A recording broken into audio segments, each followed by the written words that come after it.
एक जंगल में एक पेड़ पर एक गिलहरी रहती थी। वह पेड़ की डाल पर इधर उधर फुदकती रहती थी। पेड़ से नीचे आकर अपना दाना चुगती थी। दाना खाकर पेड़ पर वापस चली जाती थी।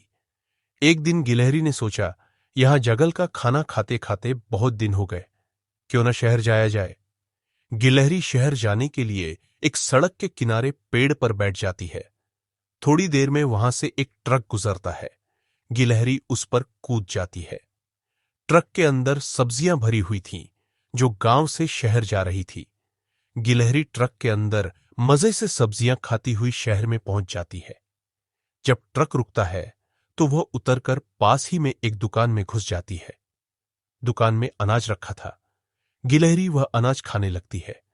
कुछ देर में दुकान का मालिक गिलहरी को भगाने के लिए आता है। गिलहरी वहां से भाग जाती है। एक आदमी अपना टिफिन लेकर एक पेड़ के नीचे बैठा था। उसने अपना टिफिन खोला तो उसके खाने की खुशबू पेड़ पर बैठी गिलहरी की नाक में पहुंची। गिलहरी खाना खाने के लिए बेताब हो गई। तभी वह आदमी पानी लेने गया। गिलहरी चुपचाप नीचे उतरी और उसके टिफिन में से एक रोटी और अचार को खाने लगी। कुछ ही देर में वह आदमी वापस आया। उसे देखकर गिलहरी वापस पेड़ पर चढ़ गई। वह अपने साथ रोटी का एक टुकड़ा भी उठा लाई थी। खाना खाकर उसे फिर से भूख लगने लगी। वह आगे चल दी। वहां एक जगह होली के लिए रंग तैयार किए जा रहे थे। दो बड़े बड़े ड्रम में होली के लिए एक चांदी का और एक सोने का रंग घोल कर रखा था। कुछ आदमी और औरतें इन रंगों को खाली बोतलों में भर रहे थे। गिलहरी को लगा यह कोई खाने की चीज है। वह ड्रम के किनारे पर बैठकर उसे खाने की कोशिश करने लगी। उसने अपनी जीभ उसे चाटने के लिए आगे बढ़ाई ही थी कि वह ड्रम में गिर गई। ड्रम से सोने के रंग की कुछ छींटें पास ही काम कर रही एक औरत पर गई। वह उठकर देखने लगी तो देखा ड्रम में एक गिलहरी पड़ी है और बाहर निकलने के लिए छटपटा रही है। उस औरत ने और लोगों को बुला लिया। तभी उनमें से एक बोला, इसे जल्दी से निकलो, नहीं तो ये मर जाएगी। एक आदमी ने एक बड़ी सी रंग छानने की छलनी से गिलहरी को बाहर निकाला और वहीं पास में एक और रख दिया।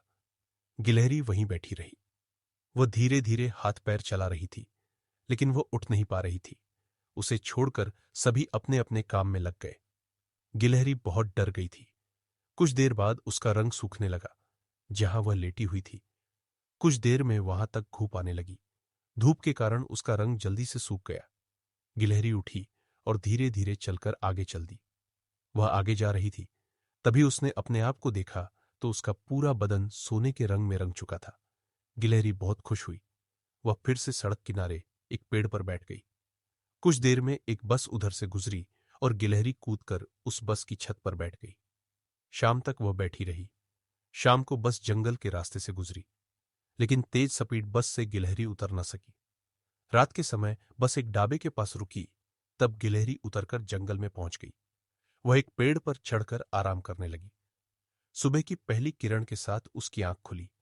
अब वह जंगल में इधर उधर खाना ढूंढने लगी। जंगल के सभी जानवर उसे देखकर हैरान थे। तभी एक कबूतर उसके पास आया और बोला, गिलहरी बहन, तुम कहां से आई हो? गिलहरी ने कहा, मैं दूर परियों के देश से आई हूं। वहां सभी जानवर सोने के होते हैं। सभी जानवर उसे मेहमान समझकर उसकी देखभाल करने लगते हैं। उसे तरह तरह के फल अनाज लाकर देने लगे। गिलहरी के मजे आ गए। वह मजे से सब खाने लगी। एक दिन एक कौवा उसके लिए अमरूद लेकर आया और बोला, गिलहरी बहन, क्या तुम मुझे अपने साथ परियों के देश ले चलोगी? मैं काला हूं, यहां सब मुझे चिढ़ाते हैं। मैं भी वहां जाकर परियों के जादू से सोने का बनकर आना चाहता हूं। यह सुनकर गिलहरी हंसने लगी।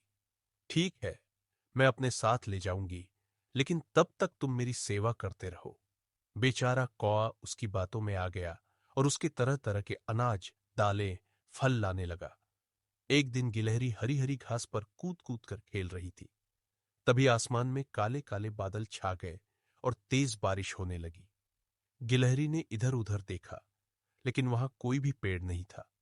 इस बारिश में उसका सुनहरा रंग धुलने लगा और जगह जगह से उसका असली रंग दिखने लगा। बारिश रुकने पर सभी जानवर उसके पास आए। उनमें से एक सियार ने कहा, भाइयों, इसने हम सीधे साधे जानवरों को बेवकूफ बनाया है। इसे सजा मिलनी चाहिए। गिलहरी ने रोते हुए कहा, नहीं, मैं सच कह रही हूं, ये तो यहां का खाना खाने से मेरा रंग फीका पड़ गया।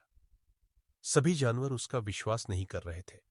तभी कौवा बोला, इसने सबसे ज्यादा मुझे बेवकूफ बनाया है। इसने अपने साथ ले जाकर मेरा रंग भी सोने जैसा करने का वादा किया और रोज मुझसे नया नया खाने का सामान मंगाती थी। कुछ देर इसी तरह भीड़ लगी देखकर जंगल का राजा शेर वहां आया। उसे देखकर गिलहरी कांपने लगी, क्योंकि अगर शेर को उसकी चालाकी पता लग गई तो वह उसे खा जाएगा। शेर ने पूछा तो गिलहरी ने सारी बात बता दी। यह सुनकर सभी जानवर हंसने लगे। शेर भी हंसने लगा। वह बोला, चलो, हम तुम्हें माफ कर देते हैं, लेकिन तुम्हें वादा करना होगा कि आज के बाद तुम शहर नहीं जाओगी। अच्छा खाने का शौक आज तुम्हें मरवा देता। गिलहरी रोते हुए बोली, महाराज, मैं आज के बाद कहीं भी नहीं जाऊंगी। और कौए भैया, मैं कल से आपको दाना लाकर दिया करूंगी। जो कहोगे वह ला दूंगी। कुछ देर में बारिश फिर से शुरू हो गई। सभी जानवर कहीं न कहीं जाकर छुप गए, लेकिन गिलहरी वहीं घास पर उछल कूद करती रही, जिससे शहर का रंग पूरी तरह से उतर जाए।